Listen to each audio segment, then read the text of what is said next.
नमः शिवाय। प्यारे भक्तों, आज आप सभी श्रवण करेंगे श्रावण माह के दूसरे सोमवार की व्रत कथा। सावन का सोमवार बहुत ही खास माना जाता है। ऐसा माना जाता है कि इस दिन जप तप और ध्यान करना बहुत अच्छा होता है। सोमवार का दिन चंद्र ग्रह का होता है और चंद्रमा के नियंत्रक भगवान शिव होते हैं। इस दिन पूजा करने से न केवल चंद्रमा बल्कि भगवान शिव की कृपा भी मिल जाती है। कोई भी व्यक्ति जिसको स्वास्थ्य की समस्या हो, विवाह की मुश्किल हो या दरिद्रता छाई हो, अगर सावन के हर सोमवार को विधि पूर्वक भगवान शिव का आराधना करता है और उनकी कथाओं का श्रवण करता है तो तमाम समस्याओं से मुक्ति पा जाता है।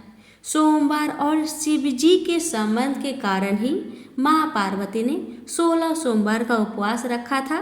सावन का सोमवार विवाह और संतान की समस्याओं के लिए अचूक माना जाता है। प्यारे भक्तों, आज सावन के दूसरे सोमवार के दिन मैं आप सभी को सुनाने जा रही हूँ भगवान शिव और माता पार्वती की पावन कथा।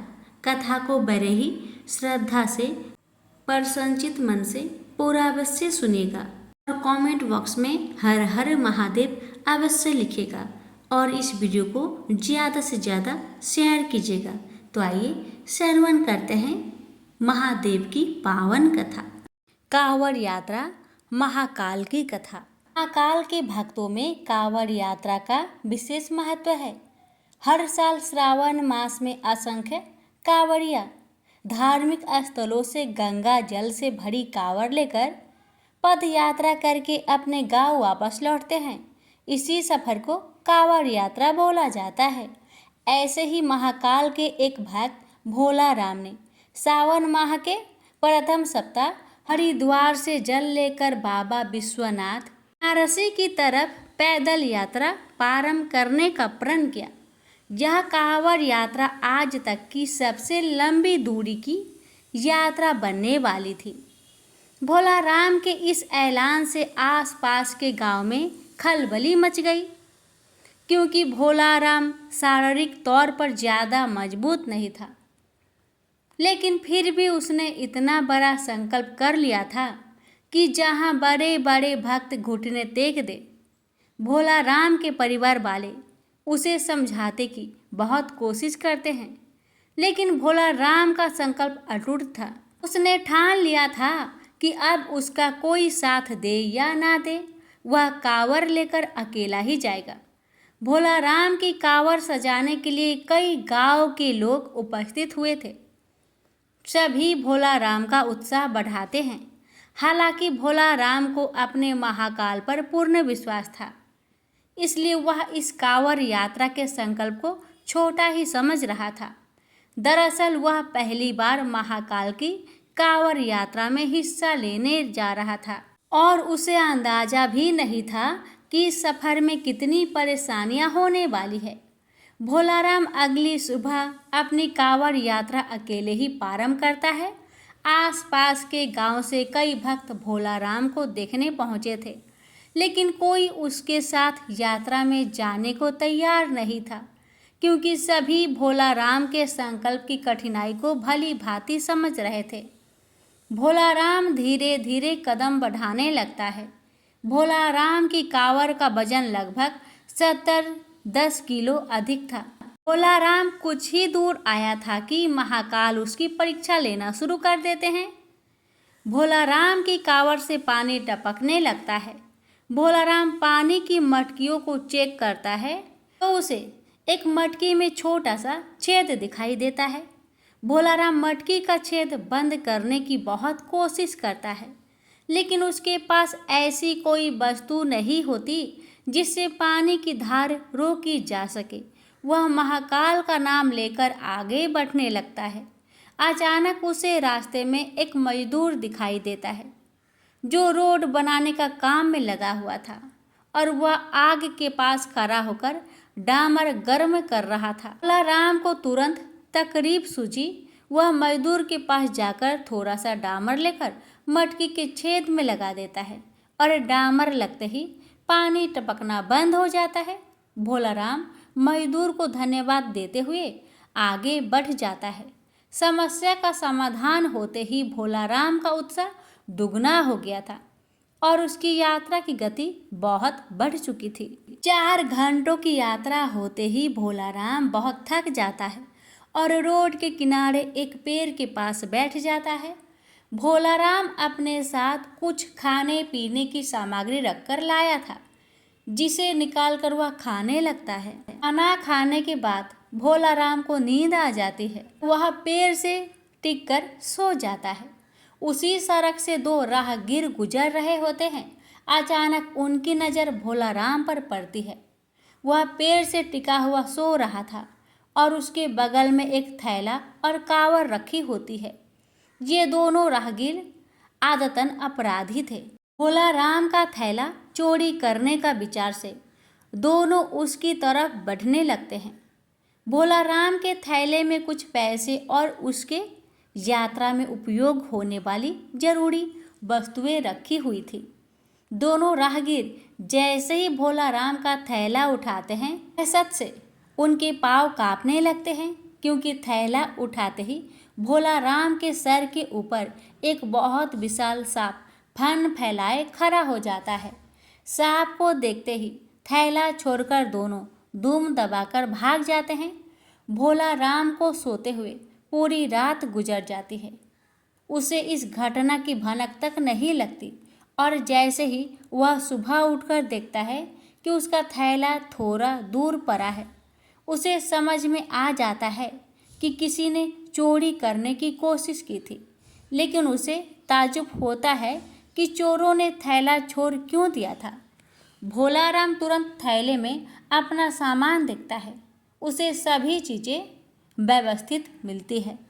वह अपनी नित्य क्रिया करके कांवड़ यात्रा पुनः प्रारंभ कर देता है। भोलाराम को महाकाल की यात्रा में आनंद आने लगा था। भोलाराम को रास्ते में कांवड़ ले जाते दिख कई श्रद्धालु खाने पीने की वस्तुएं और पैसे उसे भेंट करते हैं।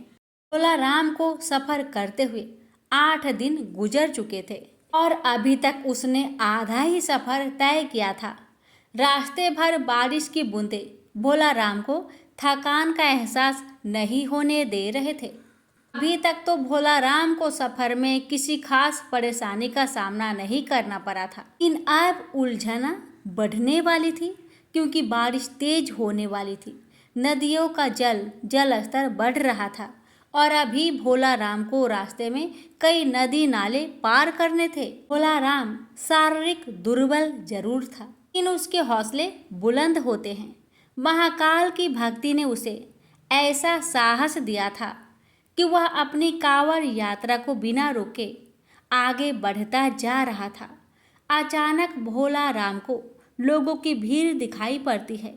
वह पास जाकर देखता है तो हैरान हो जाता है, क्योंकि नदी का पुल टूट चुका होता है और आने जाने के लिए यही एक रास्ता था।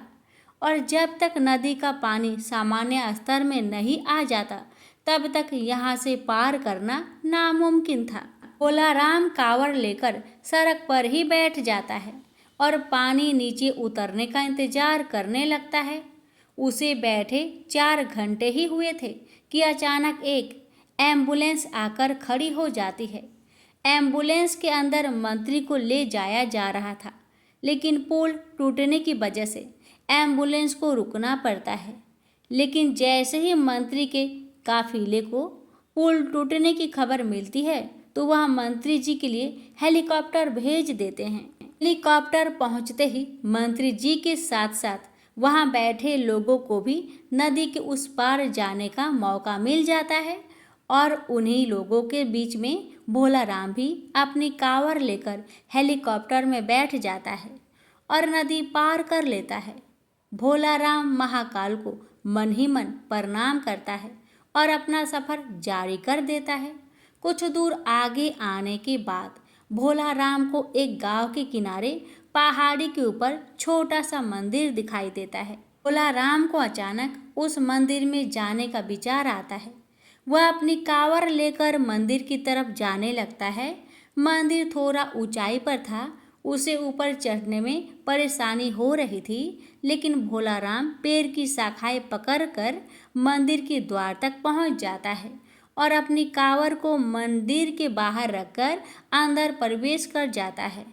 अंदर पहुंचते ही उसे एक साधु ध्यान में बैठे हुए दिखाई देते हैं।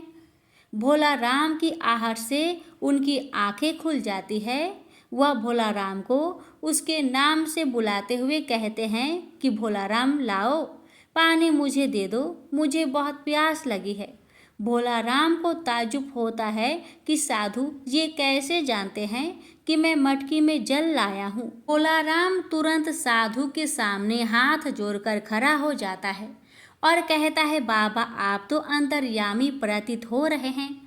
आप तो सब कुछ जानते हैं कि मैं कांवर के लिए पवित्र जल ले जा रहा हूँ, जिसे मैं अपने महाकाल को अर्पित करूँगा, और अगर मैंने यह आपको दे दिया तो मेरे पास वहाँ से जाने के लिए कुछ नहीं बचेगा, और वैसे भी रास्ते में बहुत सारा जल गिर चुका है।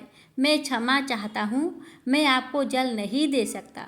और इतना कहकर भोला राम मंदिर से बाहर आ जाता है और अपना कांवर लेकर पहाड़ से नीचे उतर जाता है। भोला राम कच्चे रास्ते से आगे बढ़ने लगता है। थोड़ी ही दूर उसे एक गांव दिखाई देता है और जैसे ही वह गांव के करीब पहुंचता है, वहां कुछ लोग बैठे होते हैं। सभी भोला राम को कांवर ले जाते देख उसके पास पहुंच जाते हैं। गांव के लोग भोला राम को खाने पीने की वस्तु भेंट करने के लिए आगे आते हैं, लेकिन भोला राम उन्हें रोक देता है और कहता है, अगर आप मुझे कुछ देना ही चाहते हैं तो पीछे पहाड़ी पर एक मंदिर है, वहाँ एक साधु भूखे प्यासे बैठे हैं, कृपया करके उन्हें यह सब भिजवा दीजिए। गांव के लोग भोला राम को आश्चर्यचकित होकर देखने लगते हैं और कहते हैं, भैया यहाँ तो कोई पहाड़ी नहीं है, ये पूरा इलाका जंगली है और यहाँ पेड़ पौधे के अलावा आपको कुछ दिखाई नहीं देगा। जरूर आपको कोई भ्रम हुआ होगा। भोला राम सोच में पड़ जाता है और कुछ देर के बाद वह कहता है कि मैं दावे के साथ कह सकता हूँ, यहाँ पहाड़ी में एक मंदिर है, आप सभी मेरे साथ चलिए, मैं आपको दिखाता हूँ। और भोला राम सभी को लेकर पहाड़ी को खोजते हुए चलने लगता है, लेकिन उसे कुछ दूर आते ही एहसास होने लगता है कि वह गलत रास्ते जा रहा है, क्योंकि काफ़ी देर तक चलते हुए उसे पहाड़ी दिखाई नहीं दे रही थी और यह रास्ता भी उसके लिए अनजाना सा लग रहा था। वह गांव वालों से तुरंत कहता है कि आपके गांव आने का इसके अलावा कोई और रास्ता है क्या? गांव वाले मना कर देते हैं और भोला राम को समझाते हैं कि आप भ्रमित ना हो, यहाँ कोई मंदिर नहीं है और ना ही कोई साधु भूखा प्यासा बैठा है। आप अपनी कांवड़ यात्रा पुनः प्राप्त करें, अभी आपका सफ़र लंबा है। भोला राम वहीं घुटने के बल बैठ जाता है और हाथ जोड़कर महाकाल का आह्वान करके जोर जोर से रोने लगता है और रोते हुए कहता है, महाकाल मैं आपको पहचान नहीं पाया, कृपया मुझे दर्शन दीजिए। मैं जानता हूँ साधु के वेश में आप ही थे। मैं आपके लिए जल लाया हूँ और मैं आपको जल पिलाए बिना यहाँ से नहीं जाऊँगा। और कुछ ही देर में भोला राम के सामने से बड़े बड़े पेड़ों के पीछे अचानक पहाड़ी में मंदिर नजर आने लगता है। गांव के सभी लोग मंदिर को देखकर दंग रह जाते हैं। मंदिर दिखाते ही भोला राम कांवड़ लेकर दौड़ पड़ता है और दोबारा उसी मंदिर में प्रवेश कर जाता है। गांव के लोग पहाड़ी के नीचे खड़े होकर महाकाल की महिमा देख रहे होते हैं। मंदिर रहस्यमयी था, जिसे आज से पहले किसी ने नहीं देखा था। भोला राम मंदिर के अंदर पहुंचते ही साधु के सामने अपनी कांवर रख देता है और साधु भोला राम से कहते हैं, मेरे मस्तक में जल डालो। और जैसे ही भोला राम मटकी से साधु के सर में जल डालता है, अचानक उनके सामने का नज़ारा बदल जाता है और वह बनारसी की गंगा नदी के किनारे पहुंच चुका होता है। उसे कुछ समझ में नहीं आता, क्योंकि अभी यहाँ तक पहुँचने के लिए उसे 5 दिन का सफ़र और करना था, लेकिन यह सफ़र पलक झपकते ही पूरा हो चुका था। महाकाल की महिमा को वह समझ चुका था। भोला राम की आंखों में आंसू आ जाते हैं और वह गंगा नदी के किनारे महाकाल के ध्यान में बैठ जाता है। भोला राम की कांवड़ यात्रा स्वयं महाकाल ने संपन्न की थी, जिससे भोला राम का जीवन धन्य हो गया था और उसकी कांवड़ यात्रा पूरी होते ही महाकाल की कहानी गाथा समाप्त हो जाती है। तो प्रेम से बोलिए हर हर महादेव, महाकाल की जय। प्राचीन काल से ही काशी शिव क्रीड़ा का केंद्र रहा है। एक बार भगवान शिव पार्वती सहित काशी पधारे। वे कुछ दिन काशी में रुके। तत्पश्चात मंदराचल पर चले गए। मंदराचल पर शीतल मंद समीर बह रही थी। शिव बड़ी तन्मयता से प्राकृतिक की छटा देखने लगे। तभी एकाएक पीछे से आकर पार्वती ने परिहास पूर्वक उनके दोनों नेत्र बंद कर दिए।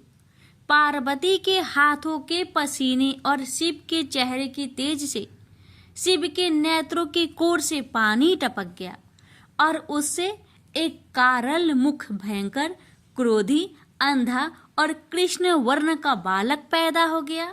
वह पैदा होते ही चिल्लाने और नाचने लगा और बार बार अपनी जीभ निकालकर डरावनी चेष्टाएं करने लगा। यह देख पार्वती भयभीत हो गई। उन्होंने शिव से उस विकराल बालक के विषय में पूछा तो शिव ने बताया कि वह उन्हीं का पुत्र है जो नेत्रों से पानी बहकर गिरने के कारण उत्पन्न हो गया है। पार्वती ने उसके पालन पोषण का दायित्व अपने सखी को सौंप दिया और वह बालक उनकी सखी द्वारा पोषित होने लगा। पार्वती जी ने उनका नाम अंधक रखा। इसी बीच हिरण्यकशिपु का भाई हिरण्याक्ष शिव की तपस्या में तत्लीन था। उसकी तपस्या से प्रसन्न होकर शिव प्रकट हुए और उन्होंने उससे वर मांगने को कहा। उठो पुत्र, मैं तुम्हारे तप से प्रसन्न हूँ, बोलो क्या वर मांगते हो। हिरण्याक्ष बोला, भगवान, मुझे एक पुत्र की कामना है। मेरे भाई के तो 4 पुत्र हैं, किंतु मेरी पत्नी की गोद खाली है। कृपया मुझे पुत्र प्राप्ति का वरदान दे। शिव बोले, तुम्हारे भाग्य में पुत्र प्राप्ति का योग नहीं है दैत्यराज, लेकिन मैं तुम्हें अपना पुत्र दे सकता हूँ। वह अंधा है परंतु बहुत बलशाली है। भविष्य में वह महाबलवान पुरुष बनेगा।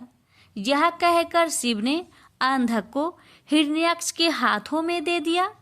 हिरण्याक्ष अंधक को लेकर खुशी खुशी अपने राज्य लौट गया। अंधक राजमहल में बड़ा होने लगा। तभी देवासुर संग्राम छिड़ गया और भगवान विष्णु द्वारा हिरण्याक्ष मारा गया। हिरण्याक्ष का बड़ा भाई हिरण्यकशिपु छिपकर भाग निकला। हिरण्याक्ष के मरने के बाद राजमहल में अंधक की उपेक्षा होने लगी। उसके अन्य चचेरे भाई और संगी साथी उसे चिढ़ाने लगे। इससे अंधक दुखी रहने लगा। एक दिन उनके व्यवहार से तंग आकर वह तपस्या करने निकल पड़ा और एक निर्जन वन में पहुंचकर ब्रह्मा जी की साधना में लीन हो गया। तप करते हुए उसे कई वर्ष बीत गए। उसके तप से प्रसन्न होकर ब्रह्मा जी प्रकट हुए और उससे वर मांगने को कहा। अंधक ब्रह्मा जी के चरणों में गिरकर बोला, पितामह, मुझे ऐसा वर दीजिए कि मेरा अपमान करने वाले मेरे सभी भाई मेरी दास्ता करे, मेरे दिव्य नेत्र हो जाए, मेरी किसी के द्वारा मृत्यु ना हो। यह सुनकर ब्रह्मा जी बोले, और सब तो ठीक है बस, तुम्हारे नेत्र दिव्य हो जाएंगे। तुम्हारे सारे भाई भी तुम्हारा दास्ता स्वीकार कर लेंगे, किंतु तुम मनुष्य हो और काल चक्र का नियम है कि कोई भी मनुष्य मृत्यु से अछूता नहीं रह सकता। अंधक बोला, तो फिर ऐसा ही वरदान दीजिए कि मेरे शरीर से निकले रक्त की एक एक बूंद से मेरे जैसे पराक्रमी वीर उत्पन्न हो जाए। ब्रह्मा जी बोले, ठीक है, मैं तुम्हें यह वरदान देता हूँ, साथ ही ये भी वरदान देता हूँ कि तुम्हारी मृत्यु विष्णु तथा शिव के द्वारा नहीं होगी। अंधक को वरदान देकर ब्रह्मा जी अंतर्ध्यान हो गए और अंधक वरदान पाकर एकदम सुपुष्ट एवं नेत्रवान पुरुष बन गया। वह वापस दैत्यपुरी लौट आया। वरदान प्राप्त करके वह बेहद कामुक हो गया। उसके अत्याचारों से नाग, यक्ष तथा देव, गंधर्व सभी दुखी रहने लगे। वे सब ब्रह्मा जी की शरण में पहुंचे, किंतु ब्रह्मा जी ने उन्हें कोई अवशासन नहीं दे सके, क्योंकि अंधकासुर उन्हीं के वरदान स्वरूप तो यह उत्पात मचाए हुए था। आखिर निराश होकर सब लोग शिव के पास पहुंचे और उन्हें अंधकासुर के अत्याचारों के बारे में अवगत कराया। शिव ने उन्हें आश्वस्त किया। आश्वस्त होकर वे अपने स्थानों को लौट गए। शिव पार्वती मंद्राचल पर्वत पर ठहरे हुए थे। तभी एक बार अंधक अपनी सेना के साथ मंद्राचल पर्वत पर पहुंचा। पर्वत की सुरमया देखकर वह विभोर हो उठा। उसने सोचा, कितना सुंदर स्थान है, क्यों न यहाँ अपने लिए एक अस्थायी नगर का निर्माण करा दिया जाए। यह सोच उसने अपने एक सेवक को आदेश दिया, तुम कोई उचित स्थान तलाश करो जहाँ हमारे लिए एक शानदार महल बन सके। आज्ञा पाकर सेवक उचित स्थान की खोज में निकल पड़ा। कुछ दूर जाने पर उसे एक जटाधारी पुरुष तप करता दिखाई दिया। उसके समीप ही एक सुंदर स्त्री बैठी हुई थी। उसने सोचा, वाह क्या सुंदरी है, लेकिन यह इस तपस्वी के पास क्या कर रही है। इसे तो राजमहल की शोभा होनी चाहिए। चलकर महाराज को सूचित करूं। यह सोचकर वह वापस लौट आया और अंधक को सारा वृत्तांत कह सुनाया। सुनकर अंधक बोला, फिर से जाओ और उस सुंदरी को उठाकर मेरे पास ले आओ और उसके साथ के तपस्वी पुरुष को कह देना कि मैं दैत्यराज अंधक का दूत हूँ और उनके लिए इस सुंदरी को ले जाना चाहता हूँ। दूत पुनः उसी स्थान पर जा पहुंचा। तब तक शिव भजन पूजा से निवृत्त हो चुके थे। उसने अपने स्वामी अंधक का आदेश उन्हें कह सुनाया। सुनकर शिव ने उनसे कहा, जाओ अपने महाराज से कह देना कि किसी की पत्नी पर कुदृष्टि डालना बहुत ही अनुचित कार्य होता है। यह सुनकर दूत वापस लौट आया। उसने अंधक को शिव द्वारा दिया गया उत्तर सुना दिया। सुनकर अंधक गुस्से से आग बबूला हो उठा। वह अपनी सेना की एक टुकड़ी लेकर शिव पर टूट पड़ा, लेकिन शिव के गण वीरभद्र ने उन्हें मारकर भगा दिया। अंधक के सेनापति नील ने मायावी हाथी का भेष धारण किया और वह शिव गणों की ओर लपका। यह देख वीरभद्र ने तुरंत सिंह का भेष धारण कर लिया और नील का वध कर डाला। दूसरी ओर नंदी अंधक से युद्ध कर रहा था। उसने इतने प्रबल वेग से आक्रमण किया कि अंधक को जान बचाने के अलावा और कुछ न सूझ सका और वह अपनी सेना सहित भाग गया। अंधक के पराजित होकर भागने के पश्चात शिव पशुपत नामक व्रत करने लगे। पार्वती को उन्होंने मंद्राचल स्थित देवी मंदिर में भेज दिया और शिव के गण देवी के मंदिर पर पहरा देने लगे। अंधक अपनी पराजय को न भूल सका। उसने पुनः सेना एकत्र की और हमला कर घनघोर युद्ध छिड़ गया। अंधक ने नंदीश्वर को मूर्छित कर दिया। देवर्षि नारद द्वारा यह समाचार विष्णु तक पहुंचाया गया। इंद्र आदि को भी यह संदेश भेजा गया। देखते ही देखते देवों की एक विशाल सेना मंद्राचल पर आ जुटी। देव और दैत्यों में भयानक युद्ध छिड़ गया, लेकिन दैत्यों की प्रबल मार के आगे देवताओं की हार होने लगी। उनके पैर उखड़ने लगे। अंधक ने एक बार फिर शिव के पास संदेश भिजवाया कि उस स्त्री को मुझे सौंप दो और अपनी जान बचा लो, अन्यथा शीघ्र ही अन्य देवों के साथ साथ तुम्हें भी यमलोक पहुंचना पड़ेगा। यह संदेश सुनकर शिव के नेत्र जल उठे। उन्होंने हुक्कार भरते हुए अपना त्रिशूल उठा लिया। तभी घबराया हुआ नंदी वहां पहुंचा और शिव से बोला, प्रभु, दैत्य सेना बहुत ही प्रबल है। हमारे समस्त गण मारे गए। देवता मैदान छोड़कर भाग निकले। मैं किसी तरह जान बचाकर आया हूँ। शिव बोले, धैर्य रखो नंदीश्वर, उस दैत्य का अंत समय आ पहुंचा है। मैं स्वयं युद्ध भूमि में चलता हूँ। यह कहकर शिव युद्ध भूमि में पहुंचे और अंधक से भिड़ गए। भयानक युद्ध छिड़ गया। भगवान शिव लगातार अंधक के बाणों से अपना बचाव करते हुए त्रिशूल से प्रहार करते रहे, किंतु उनका हर प्रयत्न विफल हो रहा था। ऐसे ही अंधक का कोई अंग घायल होता, उससे रक्त निकलता और उस रक्त से उस जैसे ही अनेक दैत्य पैदा हो जाते थे। उधर शुक्राचार्य अपनी संजीवनी विद्या के बल पर मरे हुए दैत्यों को पुनः जीवित कर देते थे। स्वरूप शिव के चारों ओर दैत्यों की एक विशाल सेना खड़ी हो गई। शिव ने अपने गणों को आदेश दिया कि शुक्राचार्य को बांधकर यहाँ ले आए, ताकि वे दैत्यों को पुनः जीवित ना कर सके। गण शुक्राचार्य को बांधकर ले आए और शिव के सम्मुख खड़ा कर दिया। फिर भगवान शिव ने विराट रूप धारण कर लिया। उनका मुंह खुला और देखते ही देखते उन्होंने शुक्राचार्य को निगल लिया। इससे शिव गणों का उत्साह दुगना हो गया। उन्होंने दुगने जोश से दैत्यों का संहार करना आरंभ कर दिया। दैत्य सेना में भगदड़ मच गई और शीघ्र ही सारी सेना मैदान छोड़कर भाग निकली। अकेला अंधक भगवान शिव के सम्मुख डटा रहा। शिव और अंधक में भयानक युद्ध छिड़ गया। अंधक को अपने पर भारी पड़ता देख भगवान शिव ने अपने मुख से एक महाज्वाला उत्पन्न की। वह योगेश्वरी थी। माता महाकाली ने रक्तपान करना आरंभ कर दिया। शिव त्रिशूल चलाते अंधक के शरीर से रक्त फूटता और माता काली रक्त को जमीन पर गिरने से पहले ही पान कर जाती। इससे अंधक बलहीन हो गया। उसके कदम लड़खड़ाने लगे। भगवान शिव ने उसके हृदय को निशाना बनाकर त्रिशूल चलाया और अंधक का हृदय बेध दिया।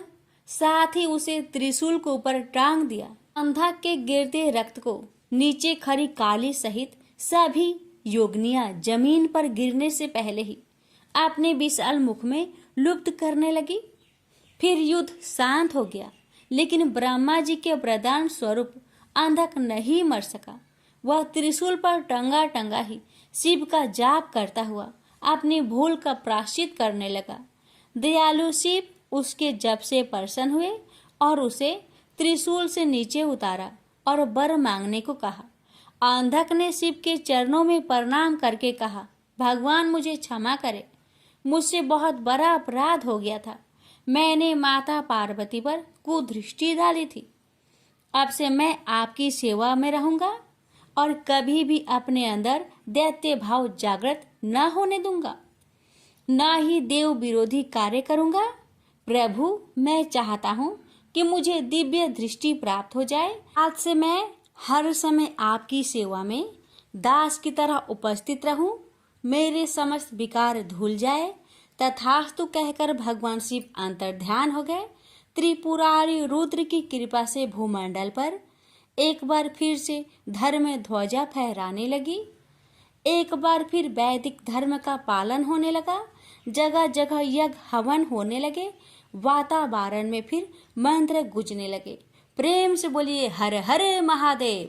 बात उस समय की है जब परशुराम ने अपनी प्रतिज्ञा के अनुसार पृथ्वी को क्षत्रियों से रहित कर दिया था।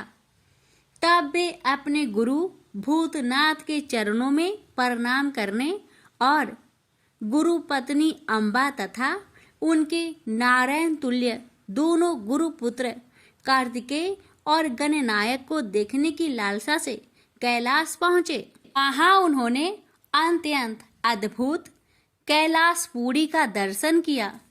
अपने गुरु की उस दिव्य पुरी के दर्शन कर उनका नंदन आनंद विभोर हो गए।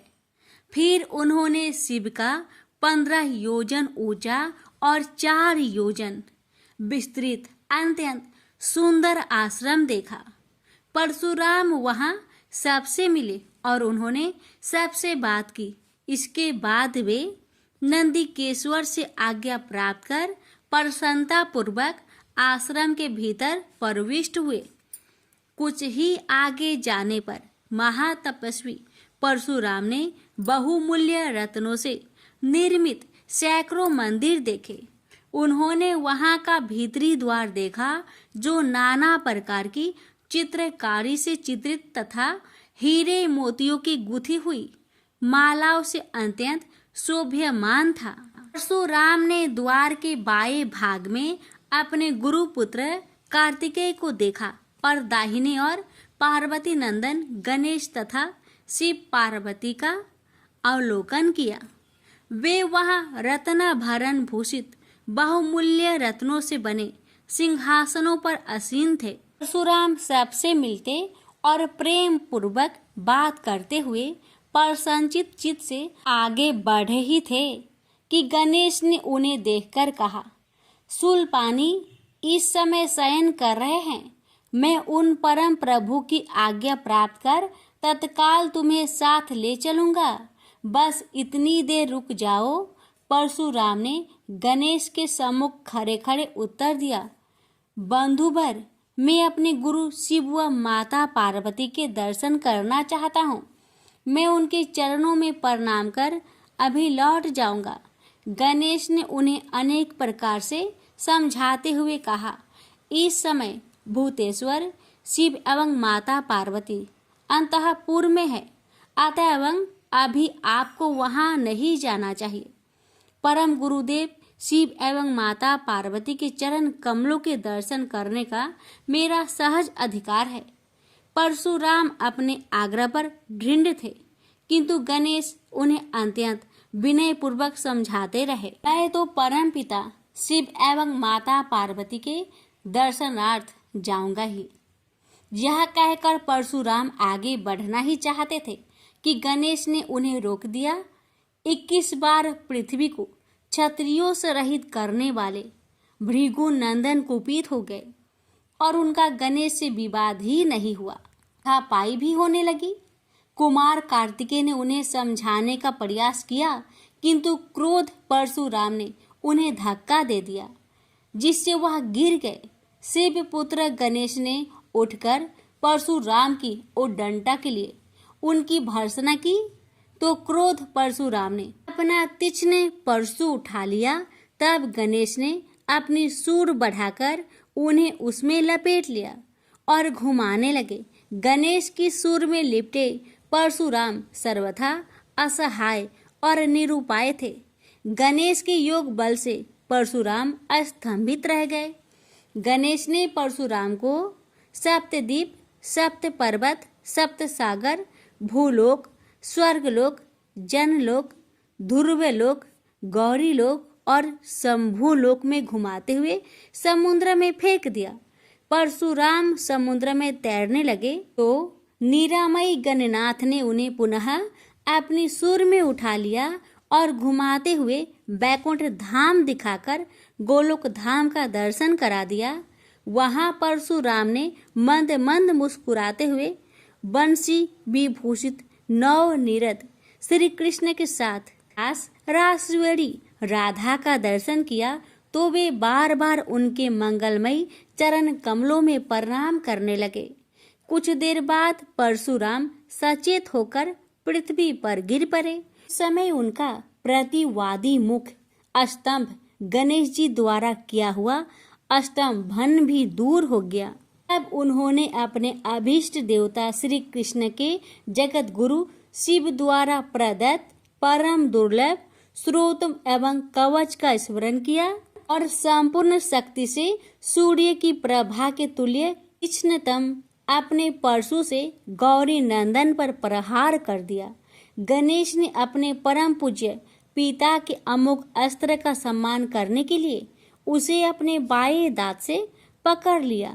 शिव शक्ति के प्रभाव से वह तेजस्वी परशु गणेश के बाएं दांत को समूल काट कर पुनः रेणु का पुत्र परशुराम के हाथ में लौट आया। गणेश का दांत टूटते ही भयानक गर्जना हुई और रक्त का फवारा फूट पड़ा। मुंह से निकलकर रक्त से सना दांत भूतल पर गिर पड़ा। उस समय धरित्री कांप उठी। यह दृश्य कार्तिकेय, क्षेत्रपाल आदि पार्षद तथा शून्य में देवगण अत्यंत भयभीत होकर हाय हाय करने लगे। कैलाशवासी डर से मूर्छित हो गए। निंद्रापति सुधत्मा शिव की निंद्रा भंग हुई। बेटा यह क्या हुआ? दौड़ी हुई पार्वती आई तो उन्होंने अपने पुत्र गणेश के टूटे दांत तथा रक्त से सने हुए मुंह को देखा और देखा कि उनके हृदय खंड गणेश क्रोध शून्य परम शांत लज्जा से सिर झुकाए खड़े हैं। अत्यंत व्याकुल होकर उन्होंने स्कंद से पूछा, क्या बात है?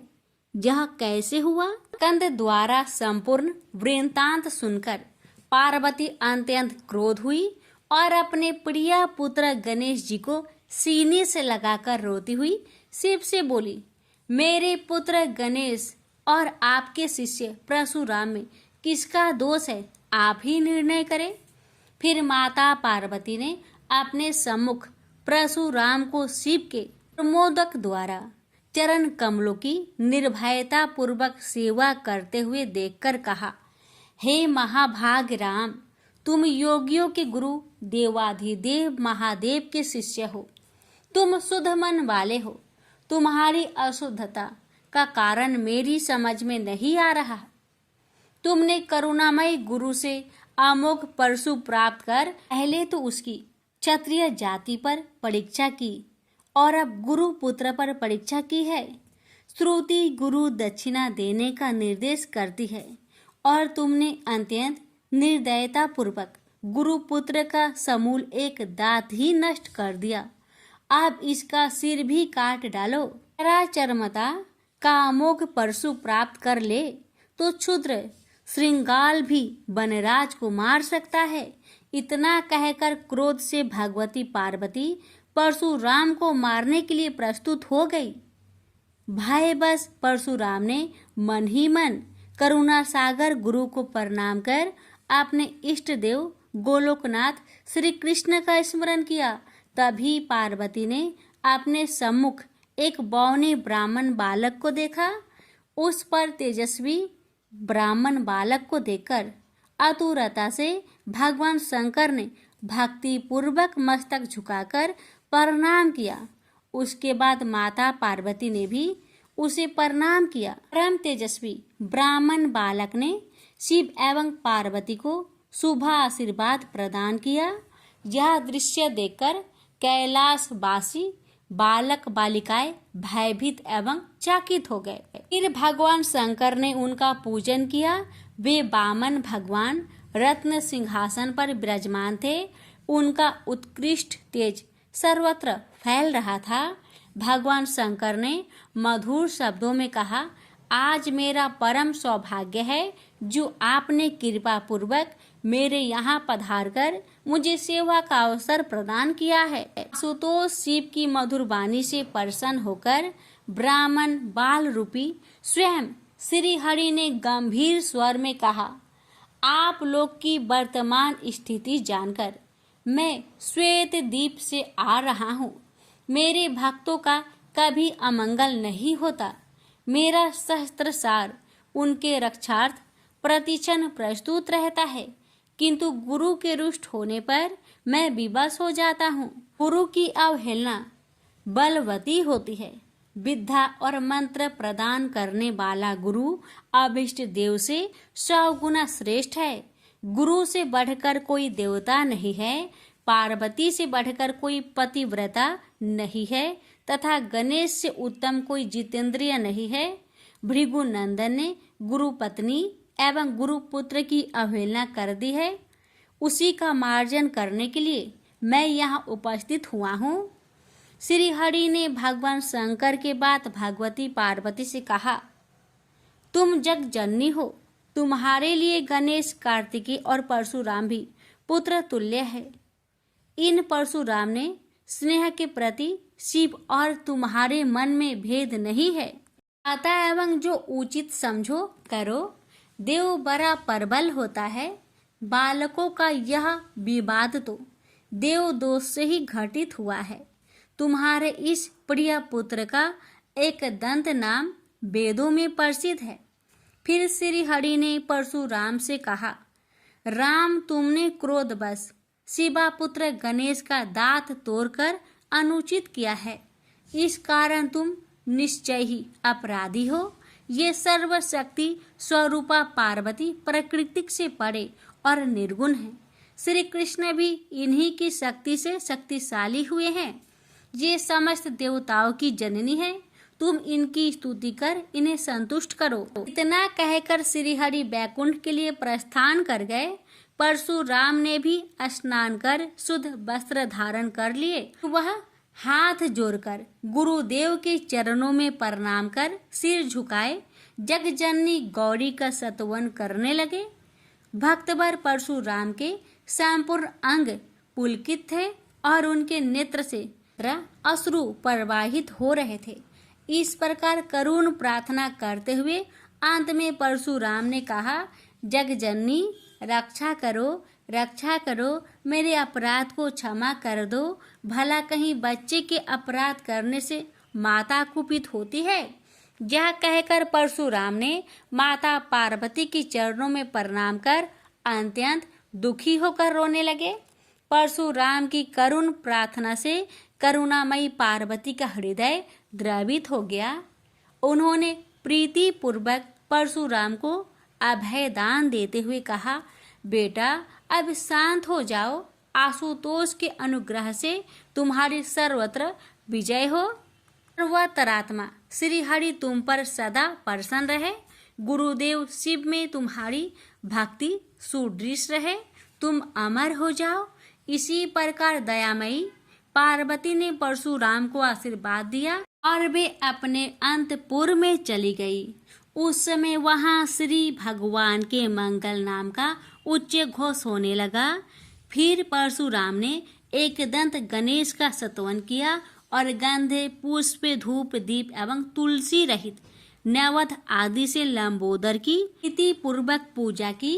परशुराम ने भक्ति भाव से भाई गणेश को संतुष्ट कर माता पार्वती एवं कृपा सिंधु त्रिलोचन के चरणों में प्रणाम किया।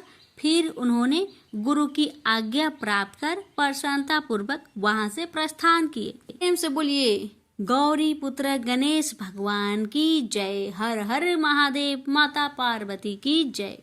शिव जी की आरती। ओम जय शिव ओंकारा, स्वामी जय शिव ओंकारा, ब्रह्मा विष्णु सदा शिव अर्धांगी धारा। ओम जय शिव ओंकारा, स्वामी जय शिव ओंकारा। एकानन चतुरानन पंचानन राजे, हंसानन गरुरासन वृषवाहन साजे। ओम जय शिव ओंकारा, स्वामी जय शिव ओंकारा। दो भुज चार चतुर्भुज, 10 भुज अति सोहे। त्रिगुण रूप निरखते, त्रिभुवन जन मोहे। अच्छी माला बने माला, मुंड माला धारी। त्रिपुरारी कंसारी करे माला धारी। श्वेतांबर पीतांबर बाघंबर अंगे। सनकादिकी गरुणादिकी भूतादिकी संगे। कर के माध्य का मंडलु चक्र त्रिशूली धारी। सुखकारी दुखहारी जगपालनकारी। ब्रह्मा विष्णु सदा शिव जानत अविवेका। मधु के टप दो मारे, सुर भयहीन करे। लक्ष्मी व सावित्री पार्वती संगा। पार्वती अर्धांगी, शिव लहरी गंगा। पर्वत सोहे पार्वती, शंकर कैलासा। भांग धतुर का भोजन, भस्मी में वासा। जटा में गंग बहत है, गल मुंडन माला। शेष नाग लिपटावत ओढ़त मृगी छाला।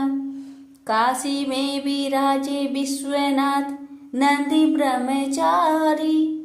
नीत उठ दर्शन पावत महिमा अति भारी। त्रिगुण स्वामी जी की आरती जो कोई नरे गावे। कहत शिवानंद स्वामी मनवांछित फल पावे। ओम नमः शिवाय। हर हर महादेव। माता पार्वती की जय।